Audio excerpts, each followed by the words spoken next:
What's up, everybody? 32 Icon here. Hope that you guys are doing well. I'm doing well myself. Please go ahead and like and subscribe if you haven't already. In good faith that I will continue bringing you great content. Oh, and I'm just another YouTube personality, so take what I say with a grain of salt and do your own research, okay? All right, so today we're going to talk about the Apex trigger from Apex Tactical. Now listen, this is my first time doing a review on a trigger, so bear with me. Hang in there. I'm going to show you some shooting footage and we're going to go over the trigger in a little more detail. Not as detailed as maybe other channels because they're a little more experienced in the technical aspects of triggers and that sort of thing. I'm just going to give you my review on my experience and my perception about the trigger. All right. Now, you guys know I'm getting over a cold, so I'm going to try my best to get this video out to you in the best way that I can, if that makes sense. All right, so here we go again with my little, you guys told me, but I don't know if I'm pronouncing it correctly. Is it Boba Fett or Boba Fett? Boba Fett? Anyway, you guys know this is my M&P 2.0 compact. So in here, you can see, I don't know if this black on black, black on red. I'm trying to zoom it in for you. This is the Apex flat face forward set trigger kit. Okay, it's not just the shoe, it's the trigger kit. So let me tell you how I went about this. So I reached out to Apex because I knew that I needed an Apex trigger in this firearm. I'm gonna hold it off to the side so you guys can let me see. You see my little tea kettle right there? Woo! A sister was sick. I had to make me some tea. And somebody told me to get some something on Amazon that comes with apple cider vinegar, lemon, and something else. I forgot. Somebody told me from Amazon. I'm ordering it today. So thank you for that. I had to do my research on it before I obviously put it in my body. But yeah, I forgot who said that, but they said go on Amazon and order it, and it's for all seasons. So I'm going to get it. But anyway, I digress. So back to this trigger. I'm going to try to show it to you from the side so you guys can see. You guys said in another video that I needed the Apex. Now, I knew I needed the Apex, but part of it was not that I'm cheap, but I'm frugal, and I just felt like, I didn't really want to spend the money to buy it because I spend too much money as is. So I felt like, well, if I'm going to carry it anyway, I shouldn't be changing the trigger. But then I know that Apex is A1 when it comes to safety on their aftermarket triggers. So I was like, you know what? Okay. I know it's safe, it's proven, and so maybe I take a chance on it. The other reason why I delayed it for so long was that I didn't want to do the installation, honestly, because you guys know if I tackle a project, then I have to finish it like I was doing on my CZ firearms when I had to change the springs and such.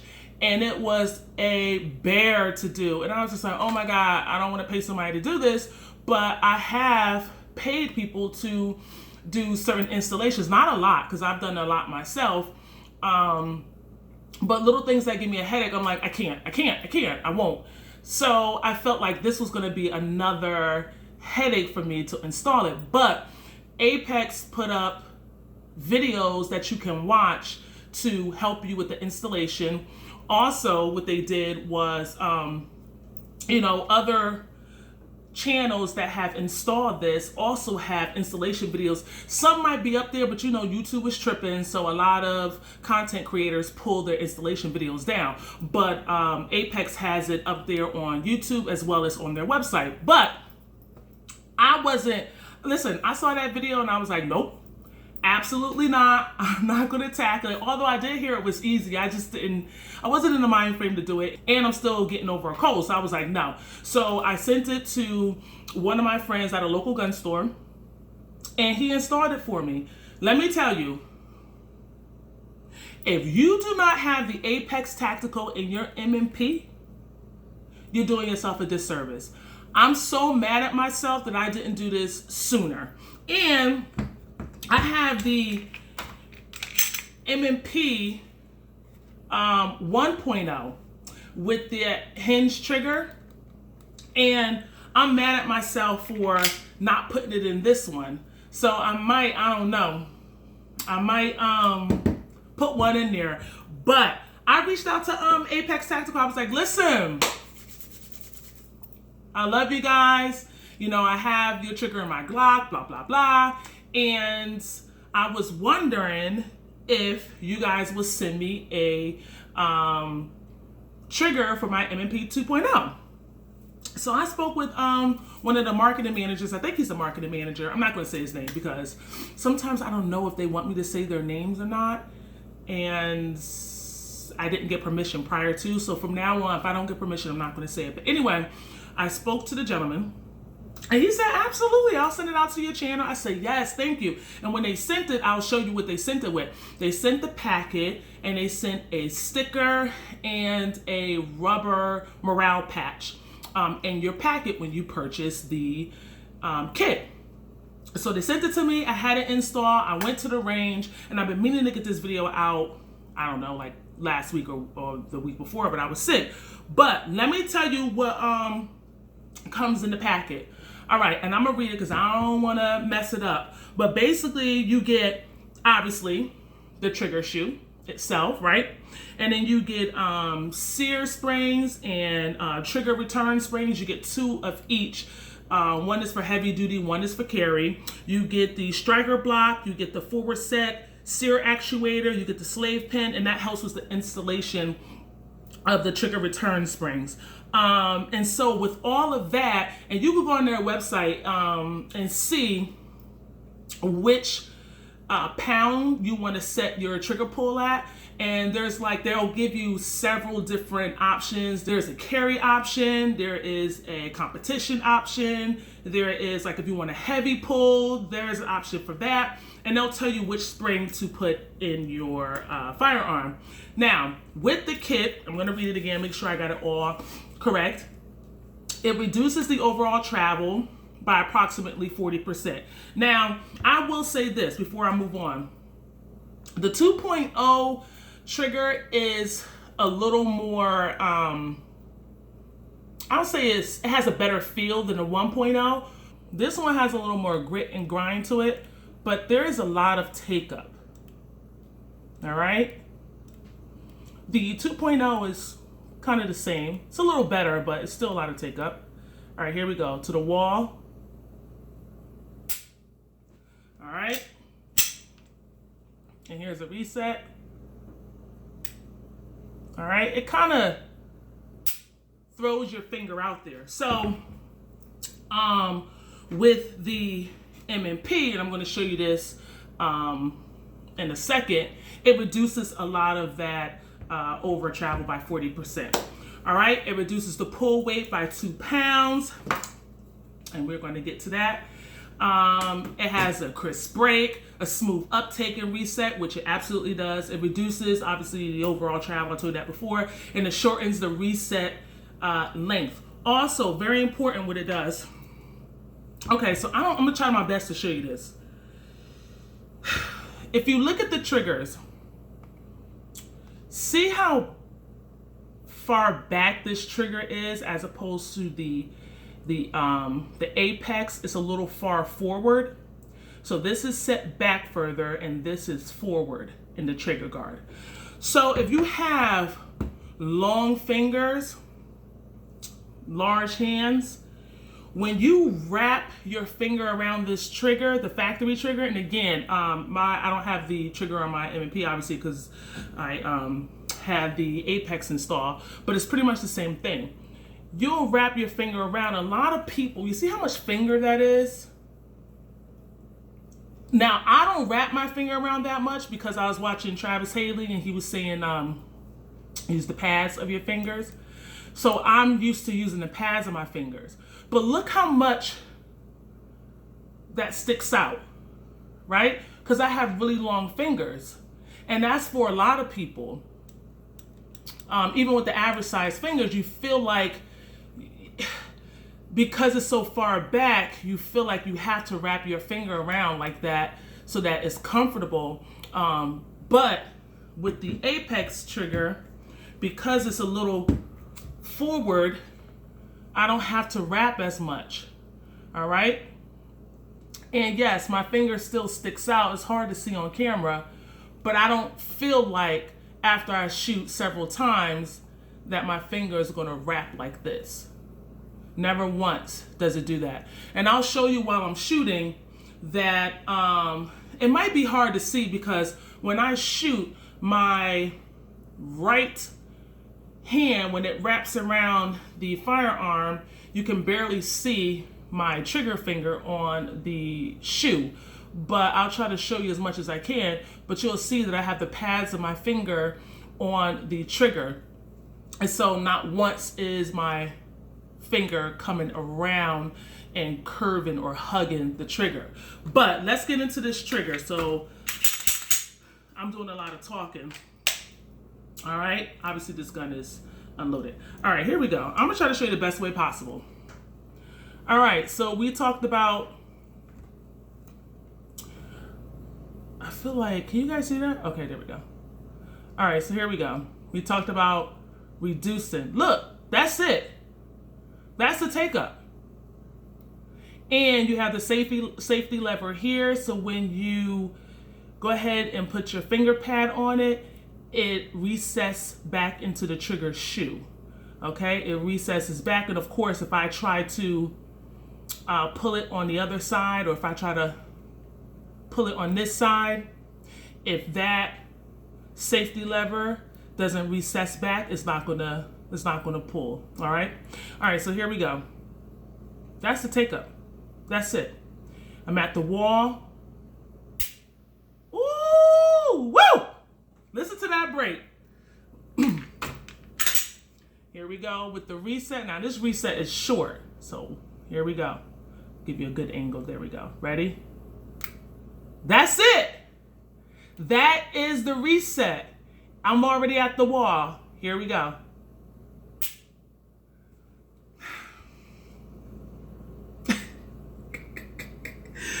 Apex Tactical. You guys knew what you were doing. You knew what you were doing, and that's why you are the leader when it comes to aftermarket triggers out there. Let me show you guys this again. Let me tell you, this trigger changed my life. I enjoy shooting this firearm at the range. I loved it. Apex, thank you so much for sending this over. My friend, if you're watching this, thank you for installing it for me. No hiccups, no malfunctions, no trigger problems at all. Safety is intact. I mean, I'm really upset with myself. I'm upset that I did not get this sooner. And you guys told me, you said, Liv, put the Apex trigger in there.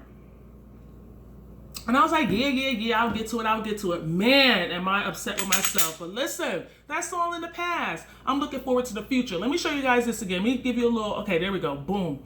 Give you a little angle. Right there. Take up. Wall. Woo! Audible, tactile, crisp, reset.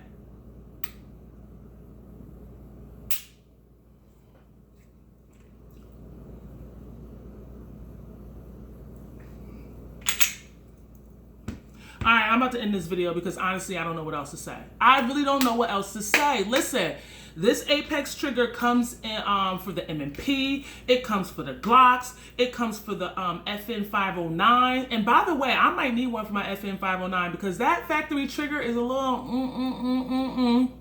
It's not doing what I need it to do, but I don't shoot it that often, so I don't want to like pay the money to get it because I don't shoot it as often, but it's a really nice gun. But a trigger upgrade would be probably perfect for that gun. I have a friend who has the Apex, it's a flatty as well, in the 509, and he was like, Liv, do yourself a favor. But I'm like, I don't know. It's another $170. By the way, this trigger is $169. It's absolutely worth it. Listen, I know I'm frugal, but it's worth it. Absolutely. I can't even argue. I can't even triple the price. It's worth it. They also make triggers for the SIG. Now listen, I have an X carry I told you about. I haven't really done a review on it because I love that X carry. However, the trigger, oh my God, SIG, why did you put that spongy trigger in there? The trigger shoe looks amazing on the SIG P320 X carry. It looks amazing. The firearm it looks amazing. That trigger is spongy and I can't get past it. So as I'm shooting, I'm like, oh my God, I don't like this gun. But I know that Apex makes the trigger for it to solve that issue. Again, I don't shoot it as much, but I probably would shoot it if I got the trigger installed in it. I don't know. I don't know. But anyway, listen, as promised, let's go ahead and get this pull weight. All right. I'm gonna do it like this. Wait, let me do it this way. Let me do it like this. All right, so I'm pulling near the bottom because when I shoot, that's where I pull. I pull near the bottom. Oh, let me clear this out. All right, here we go.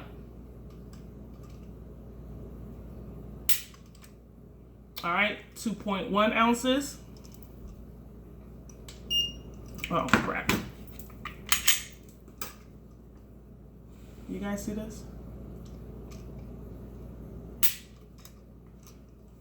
2.1 ounces.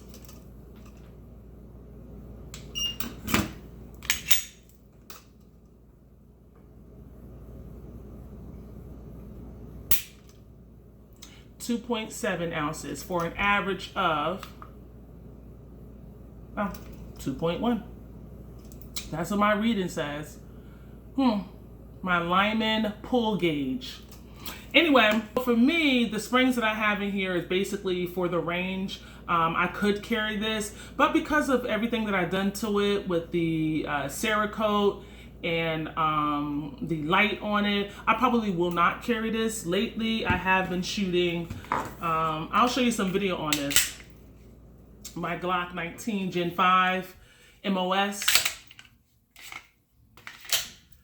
So this is all factory. So factory that I even have the factory sights on here, but I'll have to talk about this later. Anyway, I do not plan on carrying this. This is just a range toy for me. So the pull weight is absolutely perfect. What else? Because I want to make sure that I don't miss anything on this firearm because it's absolutely amazing. And if you don't have an Apex trigger, you need to go out and get one. All right. Or I'll tell you this, find a friend, shoot theirs, and I guarantee you'll be on their website trying to figure out the next trigger for you. Now, they do have options where you can just get the trigger, shoot, and I think it reduces some of the travel and all that good stuff, and it'll have it up there on their website exactly what you're getting in each package. So if you don't want to spend the $169 to get the entire kit, you don't have to. They also have a curve option if you don't like flat face trigger shoes. That's fine. But go on their website, check out what they have. There are other options, there are cheaper options, and it will dramatically change the pull weight and the travel on your factory trigger, whether it's in the Glock, the FN509, or the M&P. All right. So listen, I hope you guys enjoyed this video. Apex Tactical, thank you so much for sending it out. I really appreciate you guys. Listen, if you haven't liked and subscribed already, please do share this video. And I hope you're doing well, enjoying your weekend, treating one another with kindness, and I'll see you on the next video. Thanks.